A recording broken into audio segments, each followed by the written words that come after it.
Captain Sarah Chen stood on the observation deck of Earth Defense Station Alpha, watching the massive alien fleet materialize in the outer reaches of the solar system. Each ship was a cathedral of metal and energy, dwarfing even Earth's largest vessels. The sensor readings made her stomach clench. 3,000 warships, enough firepower to crack a planet's crust. "Ma'am," Lieutenant Rodriguez called from the communications station, his voice tight with barely controlled fear. "We are receiving a transmission from the lead vessel." Sarah nodded, her expression calm despite the ice forming in her veins. She had been preparing for this moment her entire military career, though she had hoped it would never come. Humanity had been monitoring galactic communications for decades, learning about the great powers that carved up space between them, like ancient emperors dividing territory. The transmission resolved into a holographic display, revealing a creature that belonged in humanity's worst nightmares. Admiral Zethkara stood 9 feet tall, his exoskeleton gleaming black in the artificial light of his command bridge. 4 arms ended in razor-sharp claws, and his head was a nightmare fusion of insect and reptile, with compound eyes that glittered with cold intelligence. Primitive species of the third planet. Zethkara's voice carried the authority of someone accustomed to absolute obedience. "I am Admiral Zethkara of the Hegemony's 5th Conquest Fleet. Your world has been selected for incorporation into our empire. You have 1 planetary rotation to surrender, unconditionally. Resistance will result in the complete sterilization of your biosphere." Sarah felt the eyes of her bridge crew on her. These were good people, soldiers who had signed up to defend Earth against exactly this scenario. They were scared. Any rational being would be scared facing odds like these, but they were ready to fight. That's what humans did. They fought. "Admiral," Sarah replied, her voice steady as granite. "I'm Captain Sarah Chen of the Earth Defense Force. I appreciate your directness. However, I'm afraid we must decline your generous offer of conquest." Zethkara's mandibles clicked in what the translation software labeled as amusement. "You appear to misunderstand the nature of this interaction, primitive. This is not a negotiation. This is an announcement. Your species has no capacity for resistance against the might of the hegemony. With respect, Admiral, you appear to misunderstand the nature of humanity." Sarah's smile was sharp enough to cut steel. "We don't surrender, we don't submit. And we really, really don't like uninvited guests." The alien admiral leaned forward, his compound eyes reflecting the light like fragments of black glass. "Your world possesses no fleet of significance. Your weapons are chemically based projectiles and primitive energy discharge systems. Your population is scattered across a single world with no orbital fortifications worthy of the name. What possible threat could you represent?" Sarah glanced at her tactical officer, Commander Harrison, who gave her a subtle nod. The ancient protocols were in effect, the ones that had been developed in secret, based on technologies that most of Earth's population didn't even know existed. Technologies that had been reverse-engineered from the wreckage of the first alien probe that had visited Earth 60 years ago. "Admiral, let me share something about human military doctrine," Sarah said, clasping her hands behind her back. "We've spent our entire evolutionary history fighting, not just other humans, though we've gotten quite good at that, but everything. Disease, natural disasters, predators, the planet itself. We've turned warfare into an art form. Primitive tribal conflicts," Zethkara dismissed with a wave of one clawed hand. "You have never faced true military might, haven't we?" Sarah's expression grew thoughtful. "Did you know that in our recorded history, we've had fewer than 300 years of total peace across our entire planet? Out of several thousand years of civilization, we've been at war with someone, somewhere, for 94% of our existence. We fought with sticks, stones, bronze, iron, steel, chemicals, nuclear weapons, and energy systems you can't even detect." She paused, letting that information sink in. "We've extincted species just by existing near them." "We've domesticated predators for companionship. We've looked at the most poisonous, venomous, deadly creatures on our world and decided they look tasty. We've survived ice ages, volcanic winters, asteroid impacts, and our own attempts to destroy ourselves. And do you know what the most remarkable thing about humanity is, Admiral?" Zethkara's silence stretched across the communication channel. "We're still learning how to fight." The alien admiral's posture shifted, some primitive instinct perhaps recognizing something dangerous in Sarah's tone. "Your bravado is admirable but meaningless. Numbers do not lie. Physics does not lie. You cannot defeat what you cannot match." "You're absolutely right," Sarah agreed pleasantly. "Numbers don't lie. So let me share some numbers with you. Earth Defense Command currently has active service members numbering 8 billion, 400 million people. Every human above the age of 12 has basic military training. Our industrial capacity has been on a total war footing for the past 15 years. Our entire civilization has been preparing for exactly this moment since we first detected your kind monitoring our solar system. She leaned forward slightly. But here's the number that should really concern you, Admiral. In the past 60 years, since we first encountered evidence of galactic civilization, humanity has fought exactly 0 wars against external enemies. Do you know what that means? It means you are soft. Unprepared, Zethkara replied, but his voice had lost some of its certainty. No, Admiral. It means we've had 60 years of peace to study, to prepare, to build, and to plan. 60 years of our finest military minds asking one simple question. How do we kill the things that live between the stars? Sarah gestured to her tactical officer, and the main display behind her came alive with data streams showing ship configurations, weapon specifications, and strategic positions that made several of the aliens on Zethkara's bridge step backward. You see, Admiral, you've made a critical error in judgment. You've assumed that because we're new to interstellar politics, we're weak.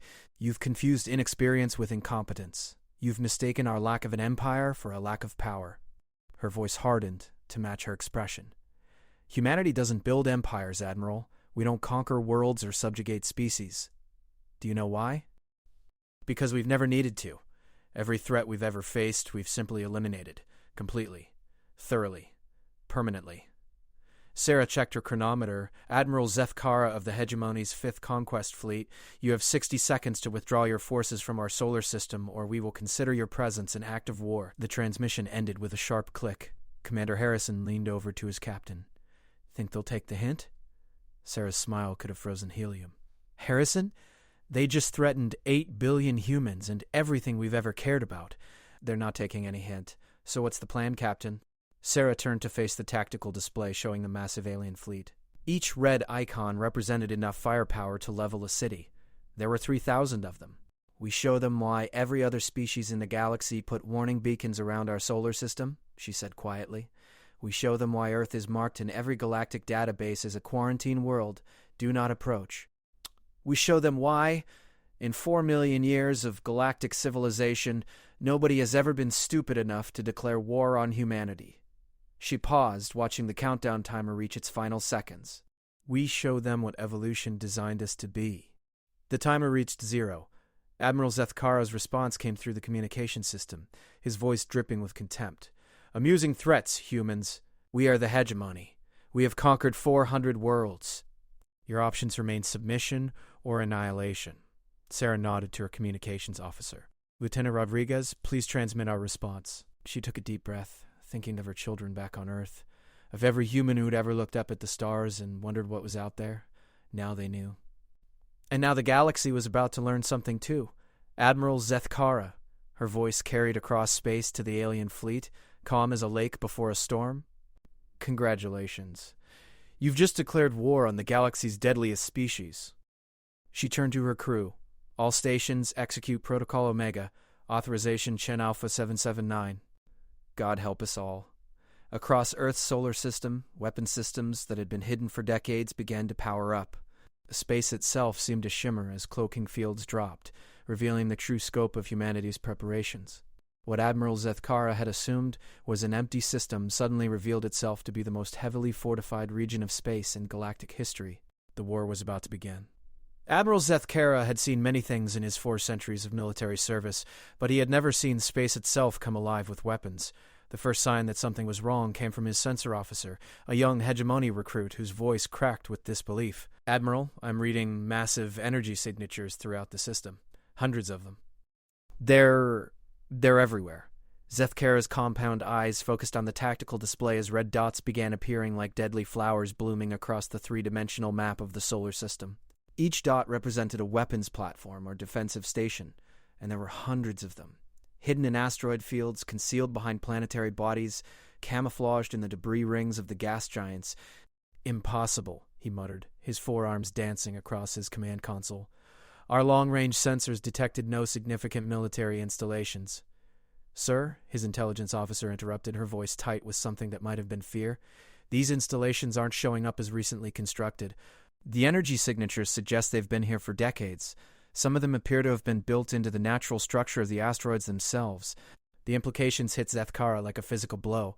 These humans had been preparing for this moment since before they had achieved faster-than-light travel. They had been building weapon systems while the galaxy still thought of them as a primitive, isolated species. "Admiral," the communications officer called out, "we're receiving a broadband transmission from the human command vessel." They're playing music, sir." Zethkara's mandibles clicked in confusion. "Music?" "Yes, sir.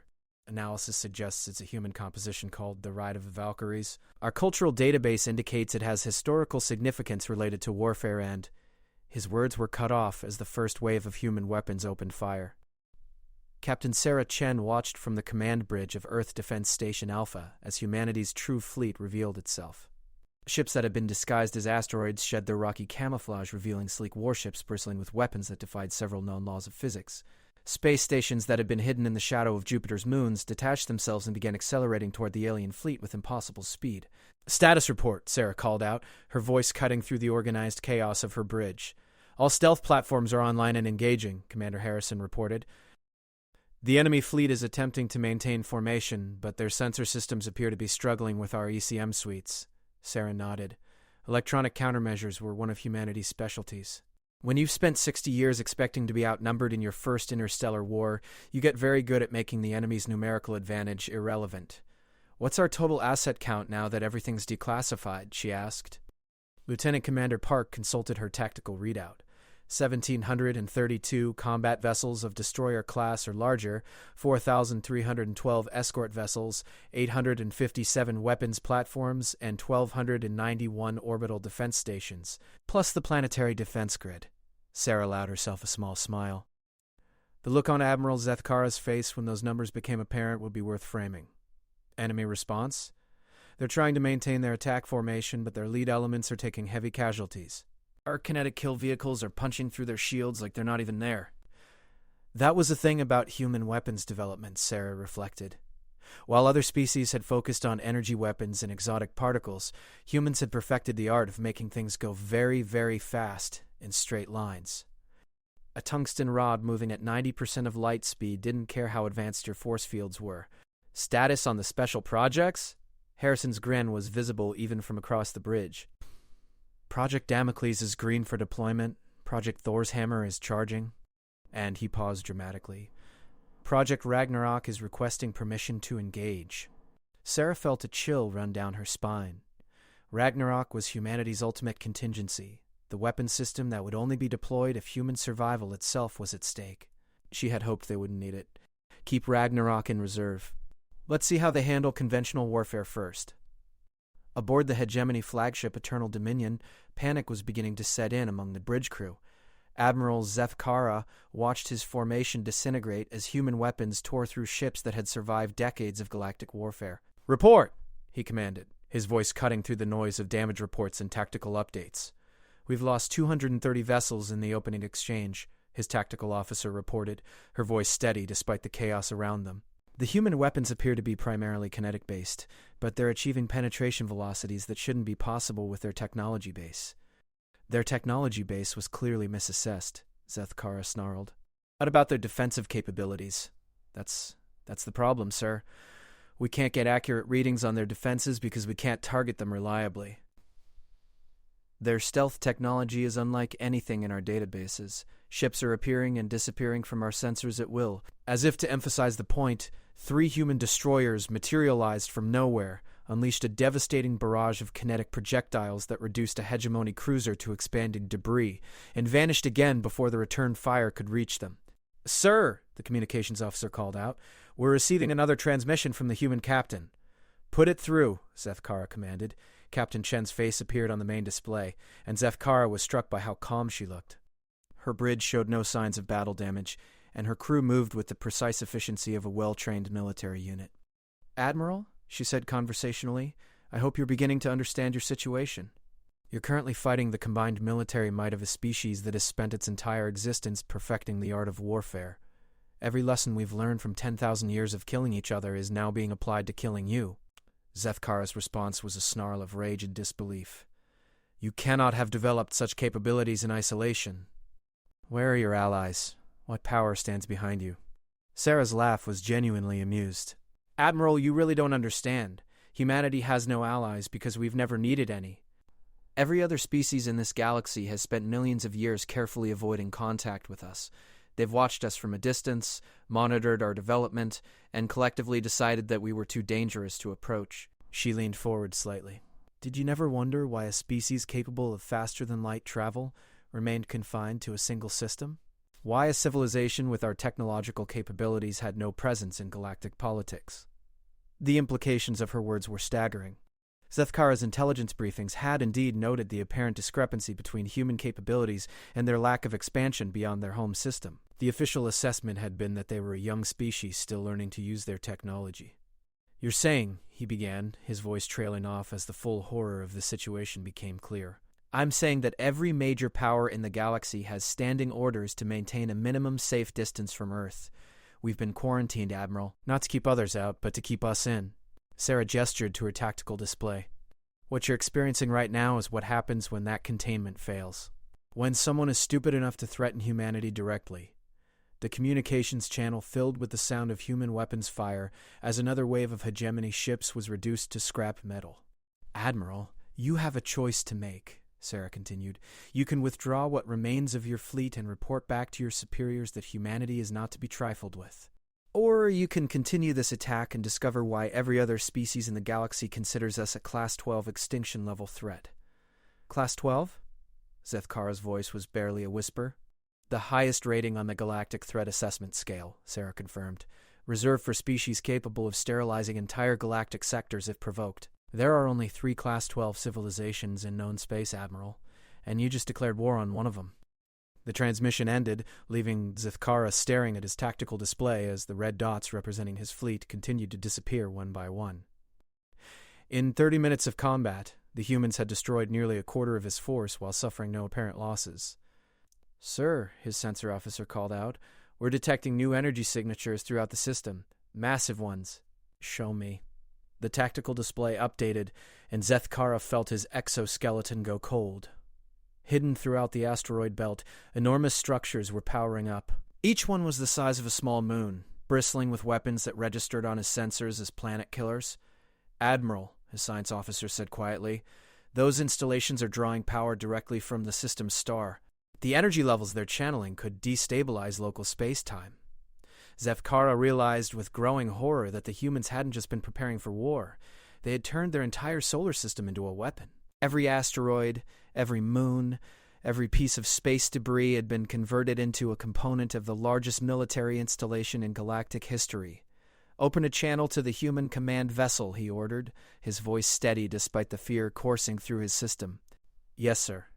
Captain Chen's image appeared again, and this time Zethkara could see the terrible intelligence in her eyes. She had been waiting for this moment, planning for it, preparing for it. This wasn't just a military engagement for her. This was the culmination of decades of careful preparation. "Captain Chen," he began, his voice carrying none of its earlier arrogance, "I believe there may have been a misunderstanding in our initial communications." Sarah's smile was predatory. "Oh, I don't think there was any misunderstanding, Admiral. You came here to conquer us. You threatened to sterilize our world. You gave us an ultimatum." She paused, letting the weight of his actions settle in. "The only misunderstanding was yours. You thought we were weak." Around the hegemony fleet, space itself began to glow as humanity's true weapons came online. The first indication that humanity was about to escalate the conflict came from sensors detecting gravitational anomalies throughout the solar system. Admiral Zethkara watched his display with growing dread as massive installations hidden throughout the asteroid belt began drawing incomprehensible amounts of energy from the system's star. "A status report," he demanded, though part of him no longer wanted to hear the answer. His science officer's voice carried barely controlled terror. "Sir, the humans are manipulating stellar output directly. They've constructed a network of energy collectors that span the entire inner system.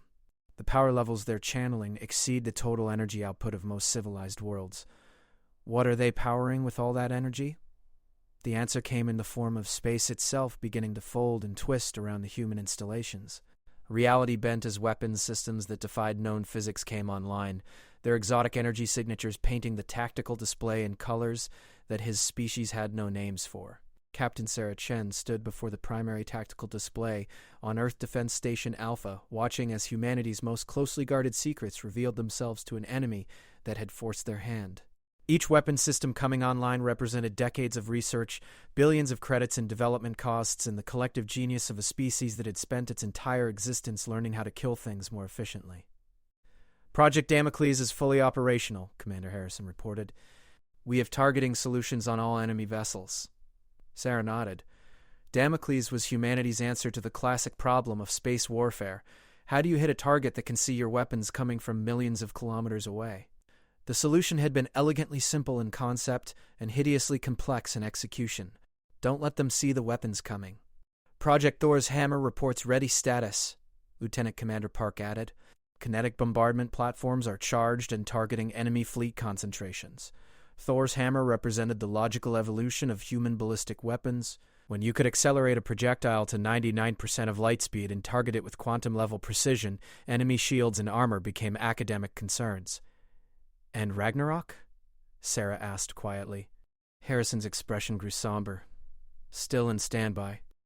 The AI Collective is requesting clarification on deployment parameters. Sarah felt the weight of command pressing down on her shoulders. Ragnarok wasn't just a weapon system. It was a decision point for humanity's future.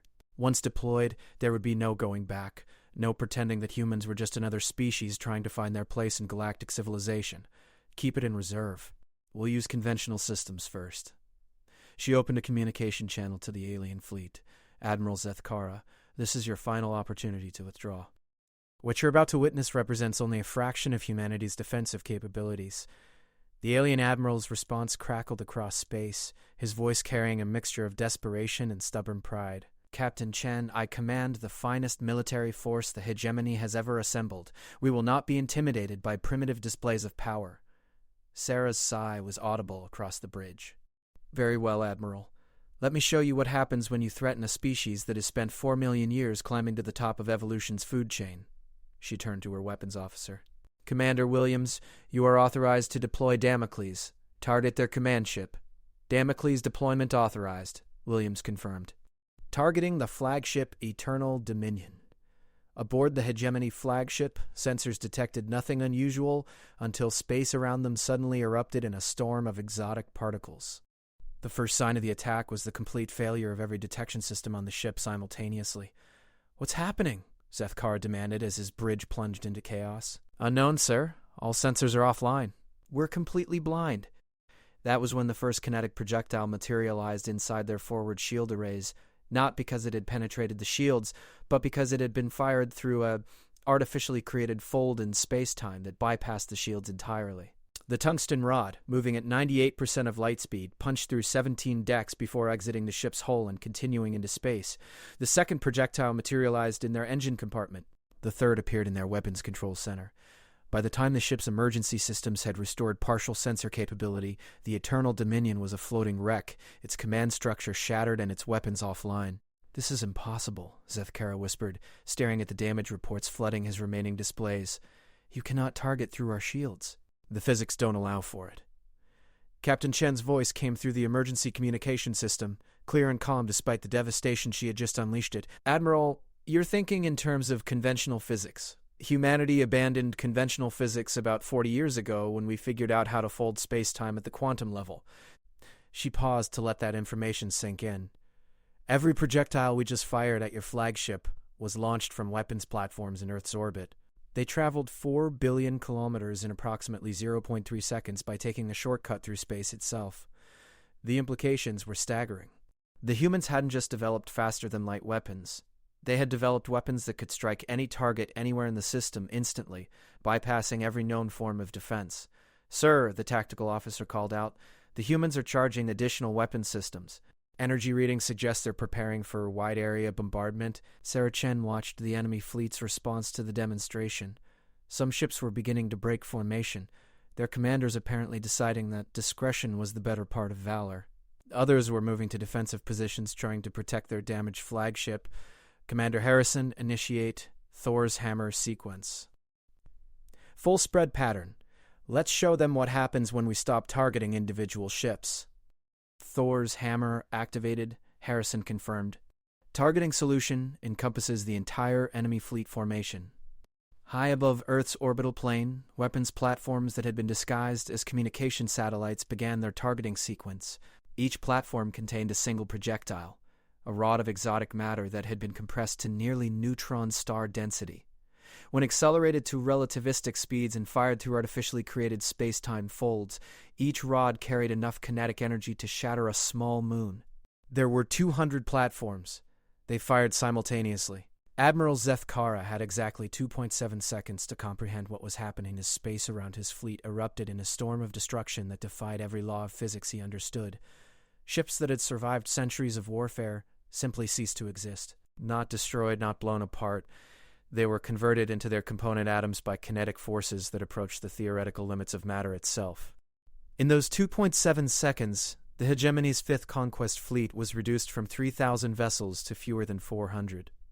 The survivors were the ships that had been positioned at the extreme edges of the formation, far enough away to avoid the direct effect but close enough to be caught in the gravitational shockwaves that followed. "Status report," Sarah called out, though the tactical display made the results obvious. "Thor's hammer achieved 93% target destruction," Williams reported with professional satisfaction. "Remaining enemy vessels appear to be in full retreat posture." Sarah opened a channel to the surviving alien ships. "Admiral Zethkara, assuming you're still alive, I trust this demonstration has clarified humanity's position on uninvited conquest attempts. The response took several minutes, during which Sarah could only imagine the chaos aboard the surviving enemy ships. When Zethkara's voice finally came through, it carried none of its earlier arrogance. "Captain Chen," he said quietly, I need to understand. Your species has possessed these capabilities for decades?" "Longer than that, Admiral. We've been preparing for this moment since we first detected artificial transmissions from beyond our solar system. We've known about galactic civilization for over a century. We've been monitoring your communications, studying your technology, learning your weaknesses." She gestured to her tactical display, showing the distribution of human forces throughout the solar system. "Every major power in the galaxy has been watching us, Admiral. They've seen our industrial capacity, our population growth, our technological development. They've run the calculations. They know what we're capable of." "Then why?" Zethkar's voice trailed off as understanding dawned. "Why have we remained isolated?" Sarah completed the question. "Because they asked us to, very politely. With extremely generous trade concessions and technological exchanges, the Galactic Council established a buffer zone around our solar system and formally requested that humanity refrain from expanding beyond it." The communication channel crackled with static before Zethkara responded. "You're saying that the galactic powers pay you to stay isolated?" Sarah's laugh was genuinely amused. "Admiral, did you really think our technological advancement happened in a vacuum? We've had access to galactic databases, trade networks, and research exchanges for decades. The reason we've remained in our home system isn't because we're primitive or xenophobic." She leaned forward, her expression growing serious. "It's because every other species in the galaxy recognized what we are and collectively decided that the safest place for humanity was as far away from them as possible." "What you are," Zethkara repeated. "A weapon, Admiral. Evolution spent 4 billion years on Earth creating the perfect predator, a species that could adapt to any environment, overcome any challenge, and eliminate any threat." "We're not just another civilization trying to find our place among the stars?" Her voice hardened. "We're what every other species has nightmares about." The tactical display updated as the remaining hegemony ships continued their retreat, their formation completely broken, and their morale shattered. "Admiral," Sarah continued, "you have a choice to make. You can continue this attack and discover what our truly destructive capabilities look like, or you can withdraw and report back to your superiors that humanity is exactly what the galactic warning said we were." "And if I choose to continue?" Zethkara asked, though his tone suggested he already knew the answer. Sarah's smile was as cold as the space between stars. "Then you'll discover why Project Ragnarok exists and why its deployment protocols require authorization from the highest levels of human government." She paused, letting the implications of those words settle in. "Admiral, what you've seen so far is us being gentle." Admiral Zethkara stared at the tactical display showing the remnants of his once mighty fleet. Of the 3,000 ships he had brought to conquer this insignificant world, fewer than 400 remained, and most of those were damaged beyond combat effectiveness. The humans had reduced the largest military force in hegemony history to scrap metal in less than an hour of actual fighting. "Sir," his communications officer called out, her voice barely steady, "we're receiving multiple transmissions from across the galaxy.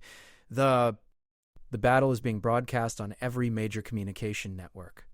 Zethkara's compound eyes focused on her with growing dread. "Explain. The humans have been transmitting everything, sir. Every moment of the engagement, every weapon deployment, every demonstration of their capabilities. It's being received by every major power in galactic civilization." The implications hit him like a physical blow. This wasn't just a military engagement. It was a message. The humans weren't just defending themselves. They were announcing their presence to the galaxy in the most unmistakable way possible. Captain Sarah Chen stood before the primary communication array on Earth Defense Station Alpha, addressing not just the remnants of the hegemony fleet, but the dozens of galactic powers that she knew were monitoring the engagement. "To all observers," she began, her voice carrying the authority of someone speaking for an entire species, "I am Captain Sarah Chen of the Earth Defense Force. What you are witnessing is not an act of aggression, but a response to an unprovoked attack on human territory." She gestured to the tactical display showing the solar system. "For over 60 years, humanity has honored the quarantine protocols established by the Galactic Council. We have remained within our home system, limited our expansion, and conducted ourselves as responsible members of the galactic community, despite having no formal diplomatic relations with any of your governments." The communication channel was silent, but Sarah knew that every word was being analyzed by intelligence services across the galaxy. "However," she continued, "the appearance of a hostile fleet in our system with demands for unconditional surrender represents a fundamental breach of those protocols. Admiral Zethkara of the Hegemony has forced us to demonstrate capabilities that we had hoped to keep in reserve indefinitely." Aboard his damaged flagship, Zethkara listened with growing understanding of just how completely he had miscalculated. The humans hadn't been preparing for this specific engagement. They had been preparing to reveal themselves to galactic civilization on their own terms. "Sir," his intelligence officer reported quietly, "our long-range sensors are detecting massive fleet movements throughout the galaxy. Every major power appears to be mobilizing their forces." "Mobilizing against us?" Zethkara asked. "Unknown, sir. The fleet movements are defensive in nature. They appear to be consolidating around their core systems." That was when the full scope of his error became clear. The galactic powers weren't preparing to support his attack on humanity. They were preparing to defend themselves from what humanity might do in response. Sarah Chen's voice continued across the communication channels. "To the hegemony leadership, I want to be very clear about something. Your attack on our solar system has been considered an act of war against the entire human species. However, we are prepared to accept the surrender of Admiral Zethkara's remaining forces and treat this as the actions of a rogue commander acting without proper authorization." She paused, her expression hardening. "This offer expires in exactly 10 minutes. After that point, we will consider the hegemony itself to be in a state of war with humanity, and we will respond accordingly." Zethkara felt his exoskeleton go cold. A state of war with humanity would mean he couldn't even conceptualize what that would mean. If this demonstration represented their defensive capabilities, what were their offensive systems like? "Sir," his communications officer called out, "we're receiving a priority transmission from Hegemony Command. It's the Supreme Leader himself." The main display activated, revealing the imposing figure of Supreme Leader Keth Morphus, the ancient being who had ruled the hegemony for over 6 centuries. His compound eyes held a fury that Zethkara had never seen before. "Admiral Zethkara," Keth Morphus's voice carried the weight of absolute authority. "Explain to me why I am receiving reports that you have attacked the quarantine system of Sol without authorization."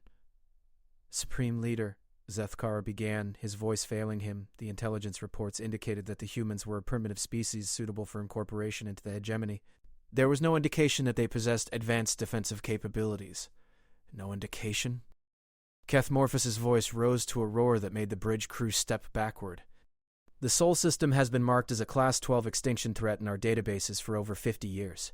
Every intelligence briefing for the past half-century has emphasized that the human species is to be avoided at all costs." The words hit Zethkara like individual blows. "Supreme Leader, I was never briefed on any Class 12 designation. My orders were to evaluate human capabilities for potential incorporation." A long silence stretched across the communication channel before Keth Morphus spoke again, his voice deadly quiet. "A species that every other power has spent decades carefully avoiding provoking. As if to emphasize the point, alerts began flooding the bridge as new contacts appeared on long-range sensors. Massive fleets bearing the insignia of a dozen different galactic powers were moving toward the Sol system, not to support the hegemony, but to contain whatever humanity's response might be. Captain Chen's voice cut through the chaos of incoming transmissions. "Admiral Zethkara, I'm going to make something very clear to you. The reason every other galactic power maintains those defensive fleets, the reason our system has been quarantined, the reason you've never encountered humans in your conquests of other worlds, is because we represent something unique in galactic history." She gestured to her tactical officer, and the display showed a star map spanning thousands of light years. Red zones marked areas of space that were completely devoid of any form of life. "Do you see those dead zones, Admiral? Those aren't the result of natural phenomena. They're the result of humanity's expansion attempts before we agreed to the quarantine protocols." Zethkara stared at the map in growing horror. Each red zone represented dozens of star systems, thousands of worlds that had once supported life. "We are not conquerors, Admiral. We are not empire builders. We are exterminators. When we leave our home system in force, entire regions of space become uninhabitable. Not because we want them to be, but because that's what happens when a species designed by evolution to be the ultimate predator encounters complex ecosystems they don't understand." Sarah's voice carried a weight of sadness that was somehow more terrifying than any threat. "The quarantine protocols weren't established to protect the galaxy from human aggression, Admiral. They were established to protect the galaxy from human existence." A new voice entered the communication channel, speaking in the formal cadence of galactic diplomatic protocol. "This is Ambassador Valteran of the Galactic Council. Captain Chen, the Council formally recognizes its right to defend its territory and requests immediate confirmation of your response parameters."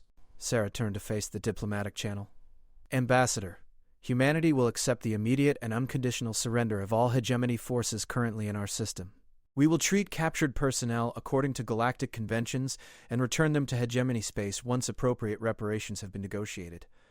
"And if the hegemony refuses these terms?" the ambassador asked, though his tone suggested he already knew the answer. "Then the quarantine protocols will be considered void, and humanity will resume expansion activities until the threat to our species has been permanently neutralized." The silence that followed was absolute. Every being monitoring the communication channel understood exactly what that meant. Humanity wouldn't just destroy the hegemony, they would systematically eliminate every potential threat in their local galactic region. Admiral Zethkara watched his tactical display as more galactic fleets arrived at the edge of the Sol system. Fleets that had traveled faster than he had thought possible, suggesting they had been pre-positioned for exactly this scenario. "Captain Chen," he said quietly, "I formally surrender the remaining forces under my command and request sanctuary under galactic military conventions." "Surrender accepted, Admiral," Sarah replied. "Please transmit your complete fleet roster and prepare to be escorted to designated containment areas. Your personnel will be treated with dignity and returned to your space once diplomatic protocols have been observed." She paused, her expression growing thoughtful. "Admiral, I want you to understand something. This engagement was never about conquest or territory or military superiority. It was about sending a message to every power in the galaxy that humanity will not be trifled with." "What kind of message?" Zethkara asked. Sarah's smile carried no warmth whatsoever. "That we're exactly what they've always feared we were. And that the only thing keeping the rest of the galaxy safe from us is our willingness to remain isolated." She gestured to the massive alien fleets maintaining their positions at the edge of the solar system. "Every one of those fleets, Admiral, is prepared to glass entire worlds to prevent humanity from leaving the system in anything resembling a hostile posture. They're not here to rescue you. They're here to make sure that if you've awakened something that can't be contained, they can respond appropriately." "And if they tried?" Zethkara asked, though part of him didn't want to hear the answer. Sarah's expression grew distant, as if she was contemplating possibilities too terrible to consider. "Admiral, you've seen what we're willing to deploy in defense of our home. What do you think we've prepared for the contingency that someone might try to eliminate us preemptively?" She turned toward the tactical display showing the positions of the various galactic fleets. "Project Ragnarok isn't just a weapons system, Admiral. It's a guarantee. If humanity faces extinction, we take everyone else with us." The communication channel crackled with static as the implications of that statement spread across the galaxy. 3 months after the Battle of Sol, Admiral Zithkara found himself in a situation he had never imagined possible, sitting across a negotiation table from the species he had tried to conquer, discussing the terms of a new galactic order. The conference room aboard the neutral vessel Harmony of Voices was filled with representatives from every major galactic power. The hegemony delegation sat in uncomfortable silence, their military uniforms a stark reminder of how catastrophically their expansion policy had failed. Across from them, Captain Sarah Chen led the human delegation with the same calm competence she had displayed during the battle. The terms are quite simple, Sarah was explaining to the assembled representatives. Humanity will resume our honored observation of the quarantine protocols with certain modifications. Ambassador Velterin of the Galactic Council leaned forward, his expression carefully neutral. What modifications does Earth require? Sarah consulted the datapad in front of her. First, formal diplomatic recognition of human sovereignty over the Sol system and all bodies within a radius of 10 light-years. Second, establishment of permanent human embassies on all Council worlds with full diplomatic immunity. Third, inclusion of human representatives in all future galactic security discussions. And in exchange? The hegemony's new supreme leader, Keth Valor, asked. His predecessor had abdicated in disgrace after the full scope of the diplomatic disaster became clear. In exchange, Sarah replied, humanity will continue to limit our physical expansion beyond the designated boundary zone. We will maintain our current force deployment levels. And we will continue to honor the non-interference protocols that have kept the galaxy stable for the past 60 years. The unspoken part of the agreement hung in the air like a weapon waiting to be deployed. If anyone violated human territory again, if anyone threatened Earth or its people, if anyone decided that humanity needed to be contained more permanently, the consequences would make the hegemony's defeat look like a minor skirmish. Fleet Admiral Harrison, now serving as Sarah's military advisor, activated a holographic display showing the current state of galactic military deployments. As you can see, every major power has significantly increased their defense spending since the Sol engagement. Fleet strengths have increased by an average of 400% across all Council species. He gestured to the star map, where massive defensive installations were marked around every major population center. The galaxy is now better protected than it has been in recorded history. Ironically, the threat of human expansion has unified galactic civilization in ways that centuries of diplomacy could not achieve. Zethkara spoke for the first time since the negotiations had begun. Captain Chen, I have to ask, was this always the plan? Did you orchestrate this entire sequence of events? Sarah's smile was enigmatic. Admiral, humanity has been studying galactic civilization for over a century. We have observed your expansion patterns, your military doctrines, your diplomatic protocols. We knew that eventually someone would make the mistake you made. She activated her own display, showing the careful choreography of events that had led to the current situation. The question was never whether someone would attack us, but when and how we would respond in a way that achieved our long-term objectives. Which are? Supreme Leader Keth Valor asked. Peace, Sarah replied simply. Not the peace of conquest or submission, but the peace of mutual assured destruction taken to its logical conclusion. Ambassador Veltarin's expression showed a mixture of admiration and horror. You've created a balance of terror that encompasses the entire galaxy. We've created a stable equilibrium, Sarah corrected. Every species in the galaxy now knows exactly what the consequences of aggression would be. Not just against us, but against anyone. Because if galactic civilization collapses into warfare, humanity would have no choice but to intervene directly. The implications were staggering. Humanity had positioned itself as the ultimate guarantor of galactic peace, not through benevolence or superior morality, but through the simple understanding that they were too dangerous to allow civilization itself to collapse around them. The new protocols are quite straightforward, Fleet Admiral Harrison continued. Any conflict between Council species that threatens to escalate beyond local systems will result in human mediation. Any species that attempts large-scale conquest operations will face immediate human intervention. Any development of weapons systems that could threaten planetary populations will trigger automatic human oversight. Supreme Leader Keth Valor's compound eyes reflected the harsh light of political reality. You're establishing humanity as the galactic police force. We're establishing humanity as the galactic extinction event that everyone wants to avoid triggering, Sarah replied bluntly. The most effective form of peacekeeping is ensuring that war becomes literally unthinkable. She stood and walked to the large viewport showing the stars beyond. Admiral Zethkara, you asked me during our first engagement what humanity was. Let me give you a complete answer. Sarah turned to face the assembled delegates, her expression carrying the weight of species-level responsibility. Humanity is what happens when evolution designs a species specifically for survival in a hostile universe. We are adaptation given consciousness, predation refined into intelligence, persistence made manifest. She gestured toward Earth, visible as a small blue dot in the distance. Every other species in the galaxy evolved to fit into their environment. Humanity evolved to remake any environment to fit our needs. We are the galaxy's equivalent of a natural disaster that learned to think. And that's supposed to reassure us? The Veltharian representative asked nervously. Sarah's laugh was genuinely warm. No, it's supposed to terrify you into making rational decisions. Fear is the beginning of wisdom, and wisdom is the foundation of peace. Admiral Zethkara found himself standing despite the ongoing negotiations. Captain, I have to know, what would have happened if I had refused to surrender? What would Project Ragnarok have done? The conference room fell silent as every representative waited for an answer to the question that had haunted galactic nightmares for months. Sarah was quiet for a long moment, seeming to weigh her words carefully. Ragnarok isn't a weapon system, Admiral. It's a protocol. A set of instructions that would have been transmitted to every human military installation, every hidden weapons platform, every sleeper agent we've placed throughout galactic civilization over the past 60 years. The silence deepened as the implications became clear.